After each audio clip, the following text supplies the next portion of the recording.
Marty. Marty. Come kiss it. Oh. What's going on, guys? Courage here, bringing another video here today. Trying to be quiet in my basement right now. The rest of the family's going to bed. It is Sunday night. Game of Thrones just finished, as well as Silicon Valley. The X Games ended today, man. What an event. Congratulations to Optic Gaming on winning yet again another tournament. They look so dominant all weekend long. Not dropping a single respawn. But then also major congrats to FaZe. Really hope they stick together through the upcoming Rostermania that we all know is going to happen. As well as Elevate. They looked very strong too, getting that bronze medal. Overall, majorly successful weekend for competitive Call of Duty. Basement's a little bit of a mess right now. We're doing a ton of laundry because I go to Italy in a couple weeks with family. So I'll be missing this Season 3 relegation tournament. I have a bowl of watermelon and I've never been happier in my entire life. But one thing I really want to talk about today. Rostermania coming up. What moves we think could wind up happening? Where do we see some of these teams going? Honestly, so many big name players could wind up switching around. So I just want to briefly go on about because, I mean, let's think. No way OG makes a move. That's just the obvious number one thing. FaZe, I really don't see them making a move either.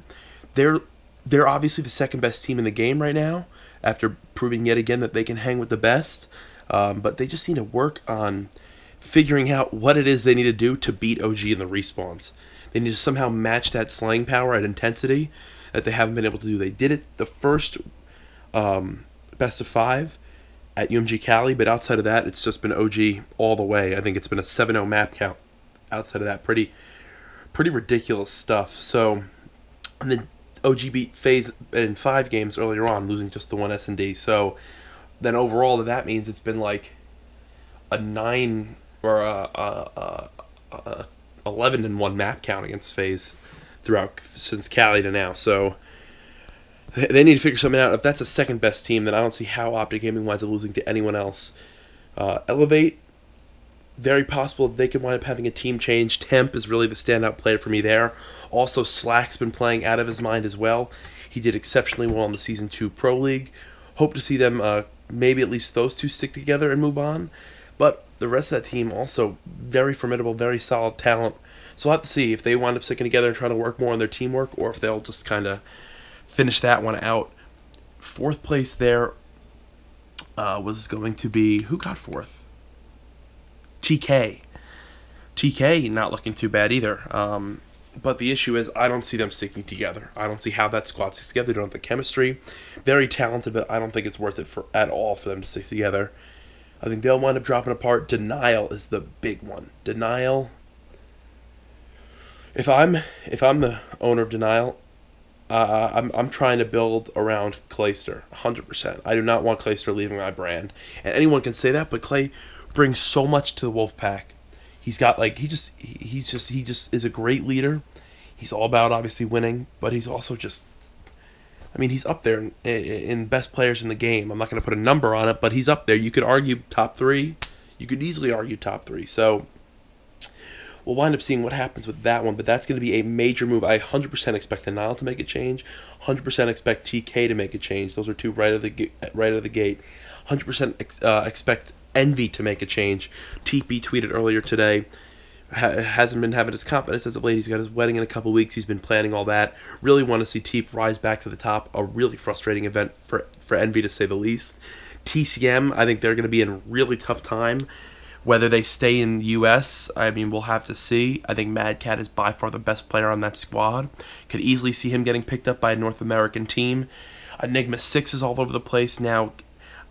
Cade and the other one went over to TT Esports, and then it's General and is it Exib that stayed? I honestly at this point, I think Cade and Ruiz left, or no, Ruiz came back. I don't even know. It's been so hectic.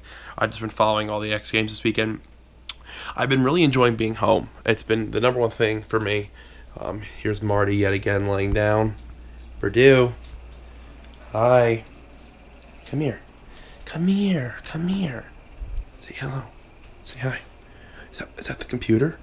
Why is the computer still on? So yeah, it's a little messy down here. My mom's probably going to hate me for uploading this, but just want to quickly talk about it. Let me know your thoughts in the comments below, guys. super busy time. I'm going to be at the MLG offices 8 of the next 9 days. Prior to me leaving for Italy, I'm gone in Italy for like 13 days. Trip of a lifetime, and then I have so many event announcements coming up, guys. I've never been so excited to really get back to casting. It sucks that I missed the X Games, but only one stream. You don't need that many people there to cast. I would love to be a part of it, but it just wouldn't be a smart business decision for MLG to bring out too many people.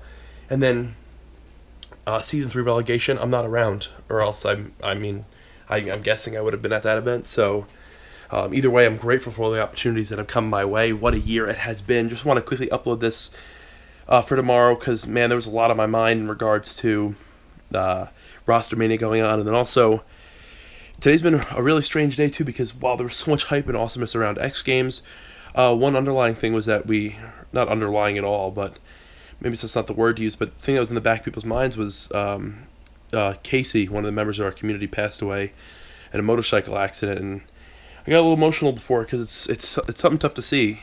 I mean, he was my age, and passed away so young in such a tragic way, and I feel so bad for his family and everyone that really knew him closely. Unfortunately for me, I didn't get to know him too personally. I mean, we followed each other on Twitter like a week and a half ago, but I know a lot of people in the community have been hurting, and we're just all there, hopefully, for his family, and hopefully they're staying strong, and really just, it kind of puts things in perspective.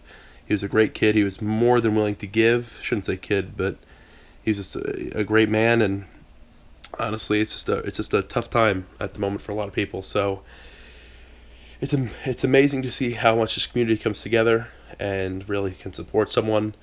And yes, on social media, there's obviously going to be trolls who are just saying things for attention, but you know that everyone's really thinking about him, and I know a lot of people love him. So rest in peace, Kasey.